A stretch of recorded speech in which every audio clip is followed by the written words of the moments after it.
ऋषि दयानंद ने एक स्वस्थ समाज और स्वस्थ विश्व समाज निर्माण का उद्देश्य लेकर के आर्य समाज की स्थापना की थी। केवल स्थापना की थी, आर्य समाज बना नहीं, अभी भी नहीं बना। समझे? अभी भी बना नहीं है आर्य समाज, अभी बनाना है। आप सब चाहोगे तो बना लोगे और नहीं तो नहीं बन सकता है। और जब तक समाज नहीं बनेगा तब तक मनुष्यता का फल इस संसार को नहीं मिल सकता है। मनुष्यता का फल तभी मिलेगा जब एक स्वस्थ समाज बन जाएगा। और चाहे भोग सिद्ध करना और चाहे मोक्ष सिद्ध करना, क्योंकि संसार इसीलिए बनाया है। भगवान ने दुनिया किस लिए बनाई है? भोग के लिए और मोक्ष के लिए। पर ये दोनों जो है ये बिना समाज के सिद्ध नहीं हो सकते। न तो भोग ठीक ढंग से सिद्ध होगा। कैसा होगा? तो कुछ तो ऐसे होंगे जिनका पेट खूब फूल रहा होगा और कुछ ऐसे हो रहे होंगे जो बिना अन्न के मर रहे होंगे। आपने कभी अपने देश के आंकड़े देखे? कितने लोग प्रतिदिन भूखे सो जाते हैं इस देश में, और कितने लोग ऐसे हैं जिनके पेट लगातार बढ़ रहे हैं। ये क्यों है? यही तो असामाजिकता है, यही असामाजिकता है। तो जब तक ये असामाजिकता रहेगी तब तक मनुष्य को मनुष्यता का फल नहीं मिलेगा। कोई ज्यादा खा के मर जाएगा और कोई बिना खाए भूख से मर जाएगा। और मरना तो सभी को है, लेकिन अगर आपने अपने जीवन का उद्देश्य प्राप्त करके और फिर मरे तो वो मरना सार्थक है। और अगर व्यर्थ ही मर गए, बिना बात ही मर गए, हाँ, तो कुछ भी हाथ नहीं लगा, ये जीवन जो है आपका व्यर्थ चला गया। ऐसे मरने का क्या मतलब? हाँ, तो कहा मरो परंतु यूं मरो कि याद जो करें सकी। और हुई नहीं सुमृत्यु तो वृथा मरे वृथा जिए, मरा नहीं वही कि जो जिया न आपके लिए।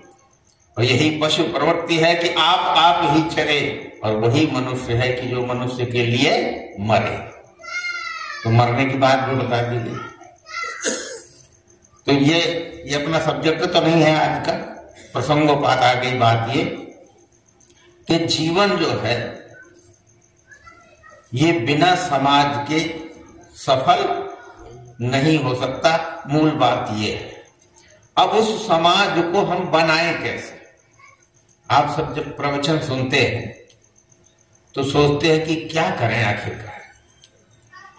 तो वेद ने भी यही बात बताई और आज सबको बता देता हूं। आज समाज के लोग खास तौर से जो वेद को समझते हैं, जानते हैं थोड़ा बहुत, वेद को समझने के लिए आपको जो मैं कह रहा हूं उसको समझना पड़ेगा ध्यान से। तो देखो, जब भी आपके मन में, हमारे मन में विचार आता है कि मैं क्या करूं, तो भगवान से पूछते हैं भगवान क्या करें आखिरकार कि ये जीवन सफल हो। तो भगवान ने कहा यह देवा अकुर्वन तत्कर्मण। ब्राह्मण कार कहते हैं, हमारे जो ऋषि मुनि है ना, उन्होंने क्या कहा? यह देवा अकुर्वन तत्कर्मण। मैं वही करूं जो देवों ने किया है। किसने किया है? देवों ने। तो अब पहले तो आपको ये पता करना पड़ेगा कौन से देव है ना। अगर नहीं जानते तो कैसे उनका अनुकरण करो। दूसरा कहता है यथा वही देवा नाम चरणम तदनु मनुष्या। शतपथ ब्राह्मण व्याजोल कहते हैं यथा वही देवा नाम चरणम तदनु मनुष्या। जैसे देवों का आचरण है उसी के अनुसार मनुष्यों का आचरण होना चाहिए। इसलिए मनुष्य जो है ये कर्ता नहीं है, कर्ता कोई और है। समझ गए ना? और जो कर्ता है उसका अनुकरण करके अनुकर्ता बन के जीवन सफल हो सकता है। तो कर्ता कौन है? कर्ता है इस संसार के देव, और उनका अनुकर्ता बन करके, यानी जैसे उन्होंने किया वैसे मैं भी करके अपना जीवन सफल कर सकता हूं। अब वेद ने पूछा कि वेद से ये पूछो कि भाई वेद जो है वो देवों ने किया क्या, और वो देव कौन से? जब ये जान जाओगे तभी तो अनुकरण करोगे। तो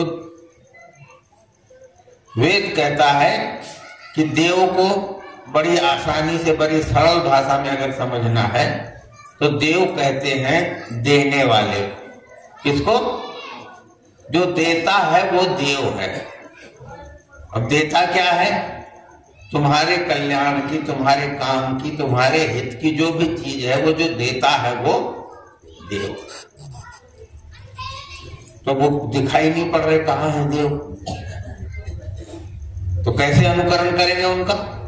तो बोले देखो तुमको क्या चाहिए जीवन में, बताइए ऐसी कौन सी चीज है जिसके बिना आपका काम नहीं चल सकता? बोलो, ऐसी कोई चीज बताओ जिसके बिना आपका काम नहीं चल सकता। नहीं पता? सांस लेते हो कि नहीं? इस सांस के बिना आपका काम चल जाएगा क्या? नहीं चलेगा ना। और ये सांस आपको कौन देता है?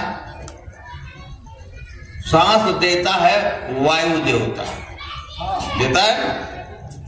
और सांस चलती रहे आपकी और सूरज नहीं निकले, सूरज निकलने ही बंद हो जाए तो जियोगे? वो चलने वाली सांस भी बंद हो जाएगी, क्योंकि वो भी सूर्य के प्रकाश की वजह से गतिशील होती है ना। इसमें भी जो वेग उठते हैं वो काहे से उठते हैं? गर्मी सर्दी से। सर्दी से वेग ठंडा होता है वायु का और गर्मी से बढ़ जाता है। तो अब सूरज जो है वो क्या देता है आपको? प्रकाश, ताप देता है ना, और भी बहुत कुछ देता है, वो अलग चर्चा है। इसी तरह से जल, जल के बिना रह सकते हैं क्या? तो जल क्या देता है हमको? शीतलता, शीतलता प्रदान करता है और शांति देता है, स्थिति प्रदान करता है। तो ये जो देवता हैं, ये धरती है, ये भी देवी है। ये कितना देती है हमको कभी सोचा ही नहीं होगा आपने, क्योंकि मुफ्त में मिल रहा है ना सब आपको। तो इसकी तरफ कभी ध्यान ही नहीं गया होगा कि इसके कितने उपकार, ये क्या क्या देती है और हम इसके साथ कैसी ज्यादती कर रहे हैं। तो इसलिए कहा कि यही देव, अब ये जो देव सूर्य प्रकाश लाता है तो कहां से लाता है? पानी जो है ये शीतलता और ये शांति लाता कहां से है? ये धरती जो कुछ दे रही है ये भी तो कहीं से लाती होगी ना, ये कहां से लाती है? तो बोले एक जगह ऐसी है जहां कोई न्यूनता नहीं है, जहां बड़ा भंडार है। और जैसे ये गंगा बह रही है ना आपकी, तो पानी भरा हुआ है। अब लोग क्या करते हैं? अपना कोई लोटा ले जाएगा, कोई बाल्टी ले जाएगा, कोई गिलास ले जाएगा, है ना, और जिसका जितना पात्र है उसमें उतना वो भर लाता है।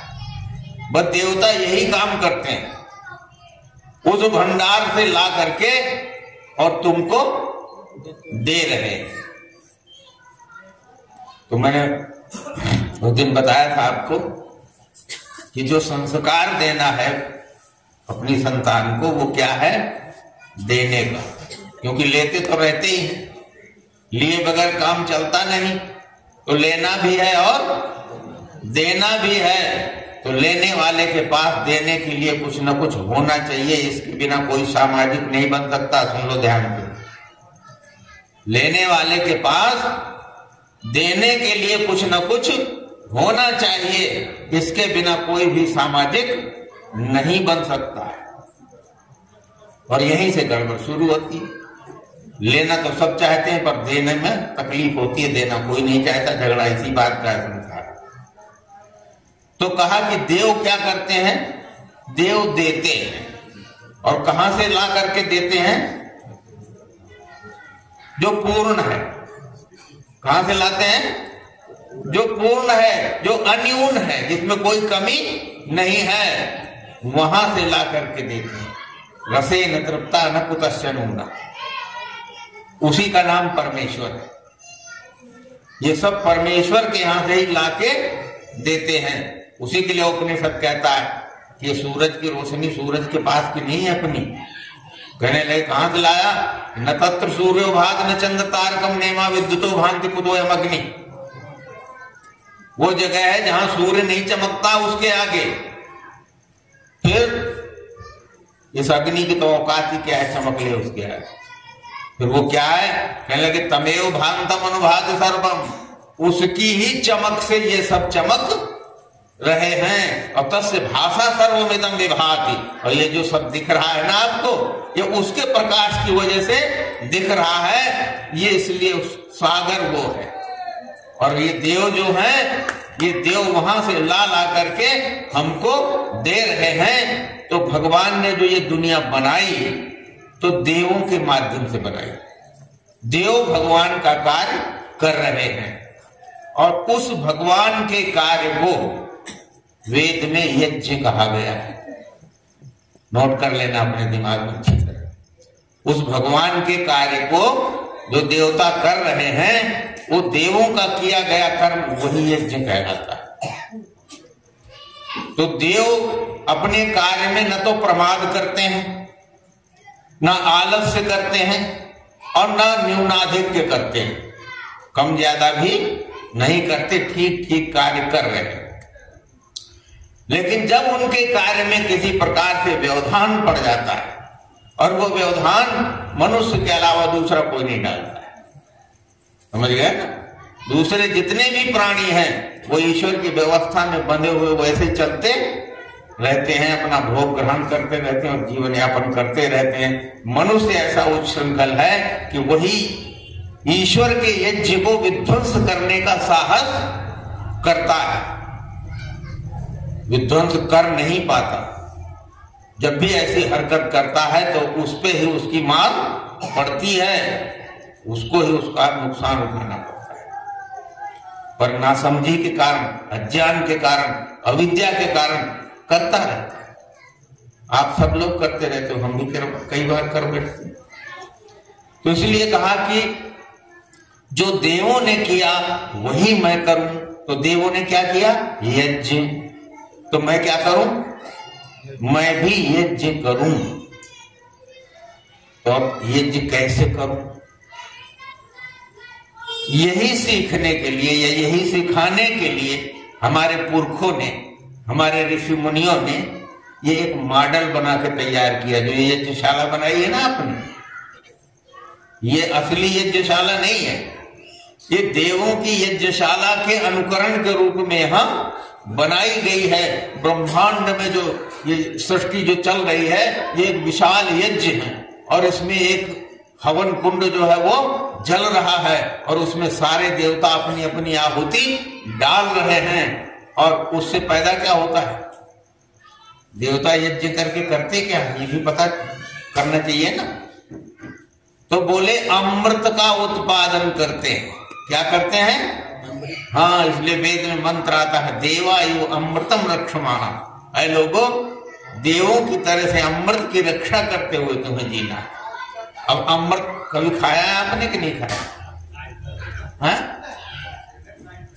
अमृत क्या है, कभी विचार किया?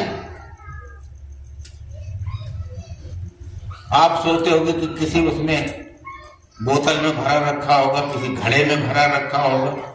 अमृत का उल्टा क्या होता है, अच्छा बताओ? नहीं, अमृत का आ हटा दो तो मृत का क्या मतलब है? मृत क्या मतलब है, जिसमें जीवन निकल जाए। तो अमृत का मतलब क्या हो गया, जिसमें जीवन आ जाए। है ना। तो उस अमृत का उत्पादन करते रहते, यानी जीवन का उत्पादन करते हैं, और जिससे जीवन आता है, सुरक्षित रहता है, उसको करते रहते हैं, उसे भी अमृत कहते हैं। जो अन्न खाते हो ना आप, वो अमृत भी है और जहर भी है। अगर आपने वेद के अनुसार खाया, दूसरे शब्दों में कहें तो ज्ञान पूर्वक अगर भोग किया, तो वो अमृत हो जाएगा। और अगर अज्ञान का पूर्वक वो भोग कर लिया, तो वही जो अन्न है वही जहर बन जाएगा। इसलिए हर जगह प्रश्नवाची चिन्ह लगे हैं।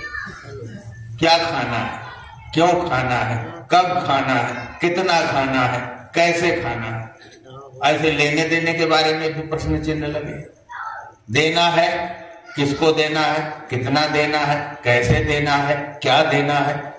इन प्रश्नवाची चिन्हों का उत्तर लिए बगैर मनमाना काम करने लग जाओगे अगर, तो उसका परिणाम भी मनमाना ही होगा। कुछ भी हो सकता है, जी भी सकते हो और मर भी सकते हो। तो इसलिए कहा कि देवता जो कार्य कर रहे हैं वो ज्ञान पूर्वक कर रहे हैं। और वो ज्ञान भी कहां से आया, देवताओं में वो ज्ञान कहां से आया, वो ज्ञान भी वहीं से, उसी ज्ञान सागर से आया जो सर्वज्ञ परम परमेश्वर है। वहीं से ज्ञान, उसी के ज्ञान के अनुसार ये सारा कार्य देवता लोग कर रहे हैं। उसका नाम है यज्ञ। उसी यज्ञ को समझाने के लिए हमारे ऋषि मुनियों ने ये यज्ञशाला बनाई। और इस यज्ञशाला में जितनी भी चीजें हैं वो देखने में जड़ लगेंगी आपको। जैसे सुरवा है ना, समिधा है, और वो पात्र है, यज्ञ पात्र। उनको पात्र क्यों कहा जाता है, पात्र कहाँ होते हैं, नाटक में। तो ये यज्ञ भी नाटक है। और किसका नाटक है, देवों का। देवों का नाटक है। और नाटक से हम क्या सीखते हैं, देव आचरण। क्या सीखते हैं, देवाचरण सीखते हैं। जैसे हरिश्चंद्र का नाटक हो रहा है, तो एक आदमी को हरिश्चंद्र बना दिया। अब वो हरिश्चंद्र है नहीं, पर उसको जो है, जो करना है वो क्या करना है, हरिश्चंद्र का अभिनय करना है। तो वो थोड़ी देर के लिए हरिश्चंद्र ही हो जाता है। इसी तरह से यहां जो कार्य होता है ये देवों का अभिनय है। और उस अभिनय से जो शिक्षा दी जाने वाली, जैसे हरिश्चंद्र का नाटक क्यों दिखाया जाता है, कि लोग जो है सत्य प्रतिष्ठ हो जाएं, सत्य के अनुयायी हो जाएं, वचनबद्ध हो जाएं, यही तो सिखाया जाता है ना। ऐसे ही ये जो यज्ञशाला है आपकी, ये आपका देवों का अभिनय होता है। यहाँ पर ये यजमान जो बनता है ना, वो यजमान देवराज इंद्र का प्रतिनिधि प्रतीक होता है। जैसे कोई आदमी हरिश्चंद्र का प्रतिनिधि बनता है ना, प्रतीकात्मक, ऐसे जो यहाँ यजमान बनता है वो देवराज इंद्र का प्रतिनिधि प्रतीक है।